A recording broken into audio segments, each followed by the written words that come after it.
Mai, Mai,ตื่นดิวะตื่นไอ้ไม้ไอ้ไม้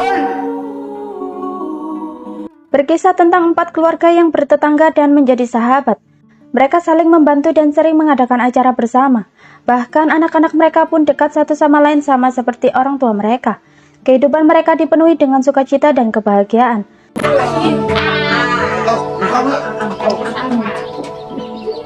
Namun suatu hari malapetaka datang menghancurkan 2 keluarga di dalamnya. Mereka adalah keluarga Pukau dan Kongguan. Semuanya berawal setelah kakak dari Kongguan mengaku membunuh Mai, kakak dari Pukau. Sebenarnya Lak dan Mai diam-diam memiliki hubungan spesial, namun entah apa yang terjadi hingga Mai terbunuh. Malapetaka tersebut membuat hubungan kedua keluarga menjadi renggang dan putus. Kisah berlatar pada tahun 2013, di mana Pukau dan Mai menonton film di sebuah bioskop. Pukau sangat menyukai film apapun itu, dan berapa kali pun menontonnya, ia tidak akan merasa bosan jika harus mengulang menontonnya. Film selesai ditayangkan, mereka berdua pun pulang dengan hati yang bahagia. Namun ayah mereka memergoki mereka saat masuk ke dalam rumah. Alhasil, Mai kena semprot ayahnya sebab membawa Pukau keluar hingga larut malam. Parahnya lagi, ayahnya mencium bau rokok di tubuhnya. Hal buruk yang dilakukan Mai membuatnya dicap sebagai anak berandalan yang tak patuh kepada orang tuanya hingga keluarganya tak begitu menyayanginya. Begitulah kira-kira yang dirasakan Mai saat ini.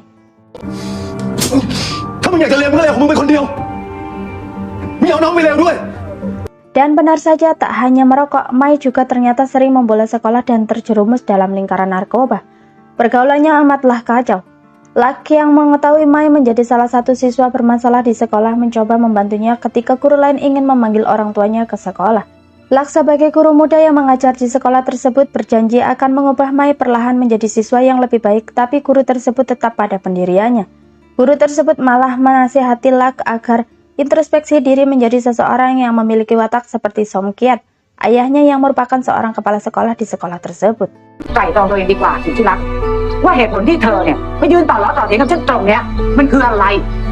Singkat cerita, suatu hari seiring dengan perkembangan zaman, keluarga Mai yang merupakan seorang pengusaha bioskop memutuskan menutup bioskopnya karena berbagai pertimbangan.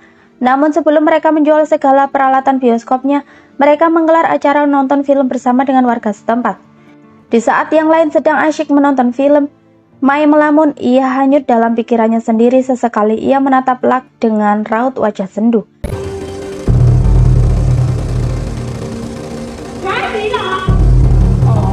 Malam itu berlalu cepat. Segala kenangan manis terukir indah di benak semua orang. Setelah selesai acara tersebut, Mai pun memutuskan pergi dengan membawa sebuah film ke suatu tempat. Sebelum pergi, ia berpamitan kepada Pukau dan memberikan sebuah kalung yang indah.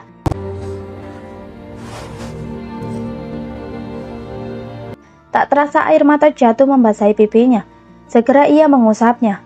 Pukau melepas kepergian kakaknya dengan hati yang amat berat. Namun ia tak bisa mencegahnya.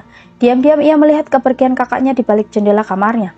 Keesokan harinya, polisi mendatangi keluarga Mai dan membawa mereka ke sebuah bioskop. Mereka juga melihat keluarga Kongguan yang juga datang ke bioskop itu, membuat kedua keluarga ini saling menatap penuh tanda tanya.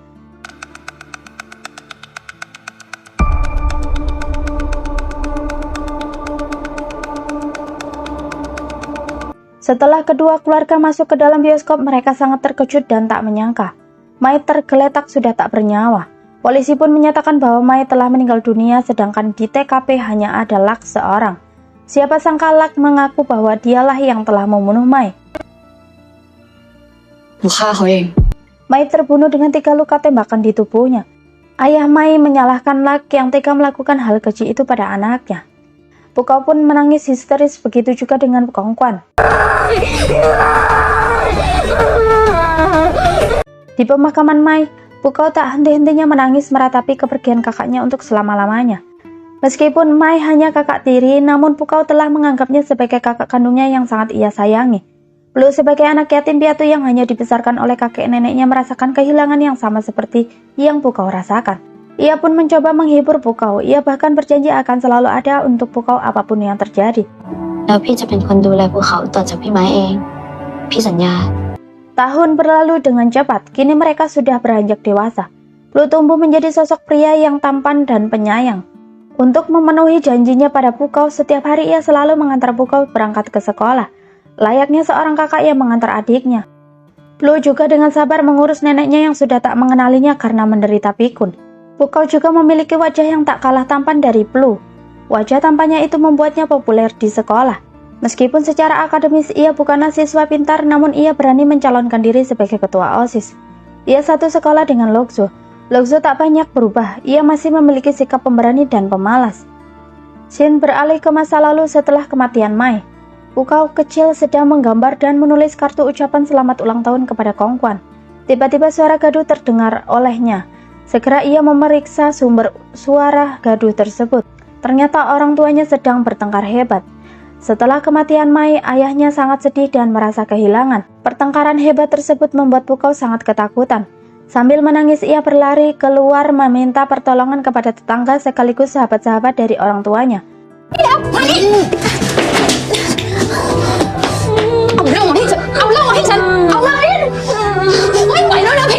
Pertama ia meminta tolong ke rumah Plu dan nenek kakeknya, tapi sayangnya tak ada orang di sana.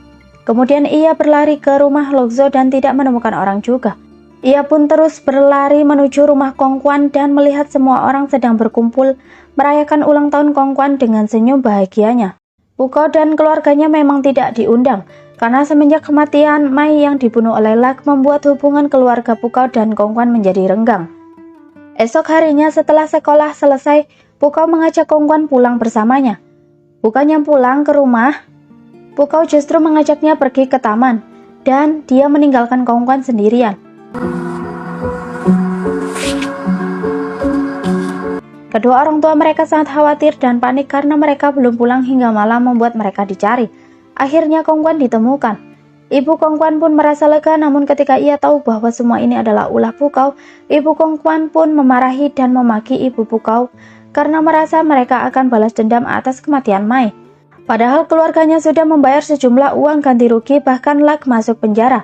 Selain itu mereka juga harus hidup berpindah-pindah tempat. Setelah puas memaki-maki ibu Pukau, ia pun pergi dengan kesal.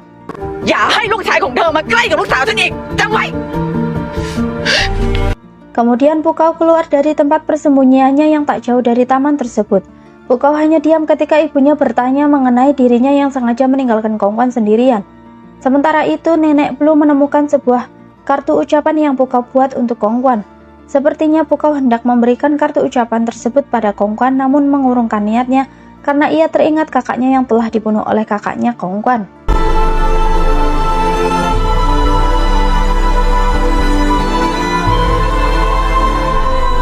Di sisi lain, Kongguan ingin sekolah di sekolah yang sama dengan Pukau dan Lokso. Ia belajar dengan sangat giat hingga akhirnya bisa masuk ke sekolah tersebut. Namun sebenarnya ia juga memiliki ketakutan, yaitu takut akan kebencian Pukau kepadanya dan keluarganya. Selama ini Kongguan juga mendapatkan perlakuan buruk dari teman-teman sekolahnya sejak kakaknya menjadi seorang pembunuh. Ia pun dianggap sebagai adik seorang iblis yang suatu hari nanti akan menjadi pembunuh juga. Akan tetapi semua pemikiran negatif tersebut ia abaikan demi mengejar cita-citanya.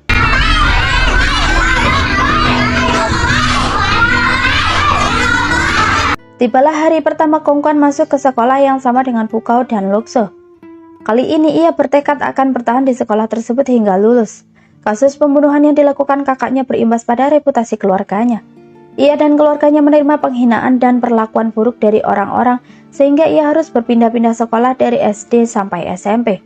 Lokso dan ayahnya mendatangi rumah Kongguan untuk mengajaknya berangkat ke sekolah bersama. Setelah sampai di sekolah, mereka berdua berpisah. Kongguan berhenti sejenak ketika melihat poster Pukau yang tertempel sebagai calon ketua OSIS. Saat ia akan pergi, Pukau dan kekasihnya datang. Mereka pun saling berhadapan dan bertatapan.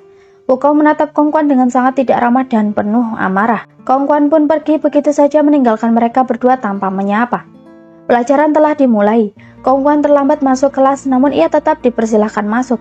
Seorang guru memperkenalkan Kongguan di depan kelas. Ini Kongguan, พื่อนร่วมห้องคนใหม่ของพวกเรานะ. Setelah perkenalan diri, ia dipersilahkan duduk. Tak lama bel istirahat berbunyi. Kongguan pun ingin menyapa teman sebangkunya, namun teman sebangkunya memotong pembicaraannya. Ternyata teman sekelasnya sudah mengetahui latar belakang Kongguan dan kakaknya yang seorang pembunuh.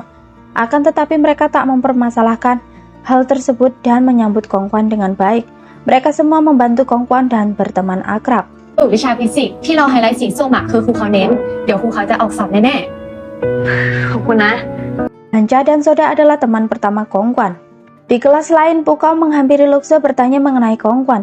Bahkan ia menyuruh Luxo untuk memilih antara dirinya atau Kongkwan. Luxo tak bisa memilih di antara keduanya, karena keduanya amat penting baginya. Ia meminta Pukao melupakan semua masa lalunya karena yang membunuh Mai bukanlah Kongkwan, tapi Lak kakaknya. Jadi tidak adil jika Kongkwan menjadi pelampiasan kemarahan Pukao.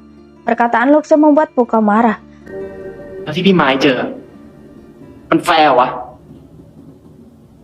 Jam istirahat Kongkwan diajak Panca dan Soda berkeliling untuk membeli klub di sekolahnya, dan akhirnya ia memutuskan bergabung di klub perpustakaan. Kongkwan pun menyusuri ruang perpustakaan dan tak sengaja melihat Pukao sedang menangis dan ia bergegas pergi. Tapi sayangnya Pukao melihatnya dan menyuruhnya untuk pergi dari hadapannya dan kehidupannya. Kongkwan dengan tegas menolak permintaannya karena ia merasa sudah sangat lelah, hidup berpindah-pindah dan ia kini ingin memulai kehidupannya dengan tenang. แล้วก็จะไม่หนีอีกแล้ว หนูจะเรียนที่นี่จนจบ Malam hari tiba. Luxo dan Pukao masih bersih tegang. Atas bantuan ayah Luxo, mereka berdua akhirnya saling memaafkan dan kembali bersahabat.